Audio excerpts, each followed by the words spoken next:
Hello, I'm a bit frustrated right now because I realized my mic wasn't on, so I'm gonna re record this review. Today I'm reviewing Charli XCX's most recent album, Crash. I know I'm pretty late to it as it's been out for a couple weeks now.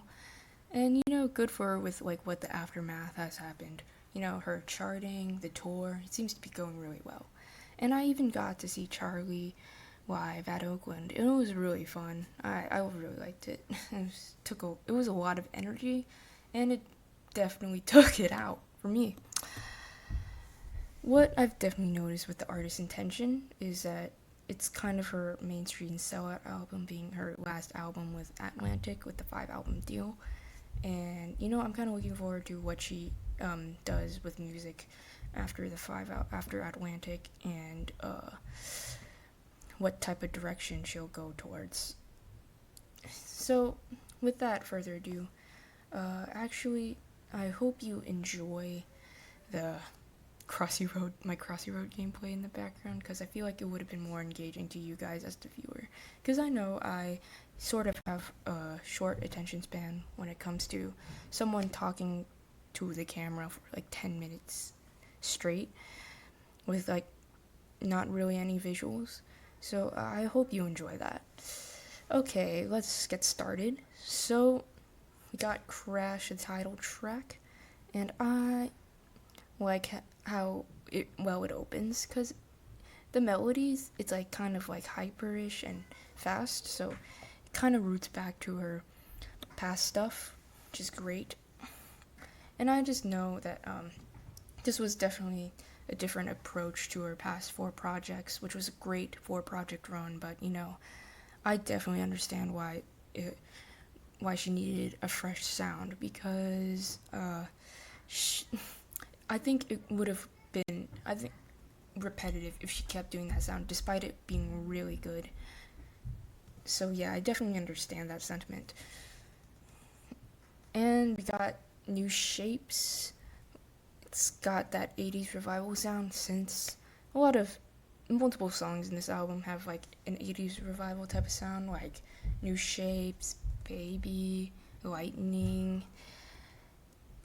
Yeah, it's kind of like that. And it kind of comes off cheesy, but almost in a good way, a camp way, if you will.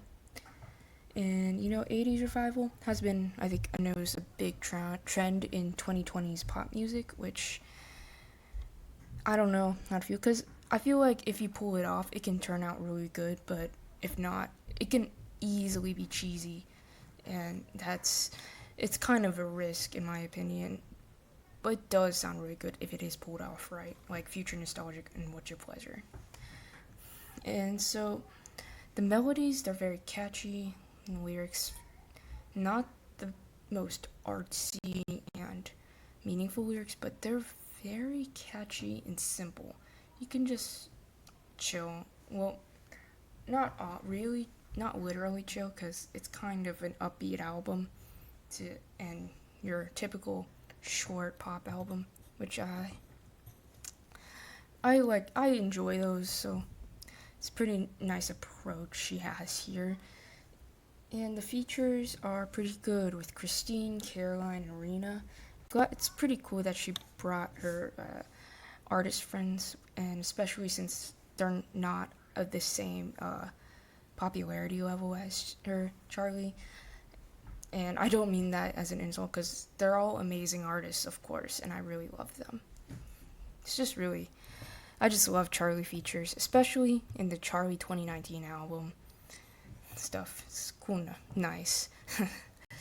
And I just think my favorite tracks would be Constant Repeat, Baby, Good Ones, Used to Know Me, Lightning.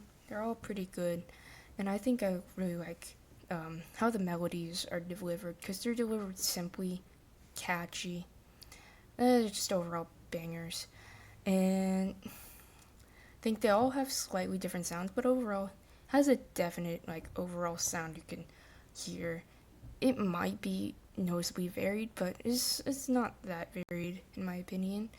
So as each track I think flows into each other fairly well, and you can definitely hear some different types of influences and genres that covers this album, like dance pop, disco, club, house, bit of EDM. You know, it kind of reminds me, what was it? Used to Know Me, Yuck. Kind of reminds me of like, like, I don't know, late 2010s type of stuff. But in like, almost a nostalgic and good way. Because I remember that era of pop music. While it is nostalgic, it doesn't really age well. So, I'm hoping Crash ages well. And what her intentions and vision were holds up as a Charli album, because most music nerds mostly and critics mostly see her as the hyper pop queen, like, and her experimentation.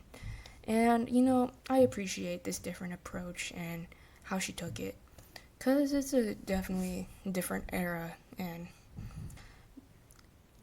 like one of the first in a rollout I fully witnessed. I'm actually think a fairly recent Charlie fan. I got into her in 2020, right after How I'm Feeling Now released, and I honestly wished I was during the rollout for How I'm Feeling Now, because it looked really cool from what I was described. Yeah, so I guess I'll talk a bit more detail of the tracks if I haven't. I guess Was It Lightning is pretty cool. Has a vocoder pre-chorus with the 80s melody, which I think combines to and flows into each other very well. It's pretty catchy. Twice is pretty cutesy sounding. Yuck kind of sounds like a TikTok song, so I don't know if she'll ever blow up on TikTok again, but it would be cool if it was that one, if any Crash song does. She did blow up with Unlock It. I don't know if she'll blow up again. We'll see. And, I think I overall really like Crash. I've been listening to a lot. It has a lot of replay value from how it's such like a simplistic pop album that's only 33, 34 minutes in runtime. And you can treat it as an actual album if you look at the deluxe with 4 more bonus tracks, and for some reason I cannot memorize the bonus tracks. I've listened to them 4 or 5 times, and I just forget the melodies of them, to be honest. And I think I memorized the Crash album by now, like the standard. But yeah, you can really treat the Crash Deluxe as a full album, which is just over 40 minutes long. Just pretty nice. I think I liked.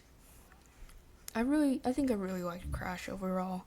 I would give it like strong 8 to like light 9.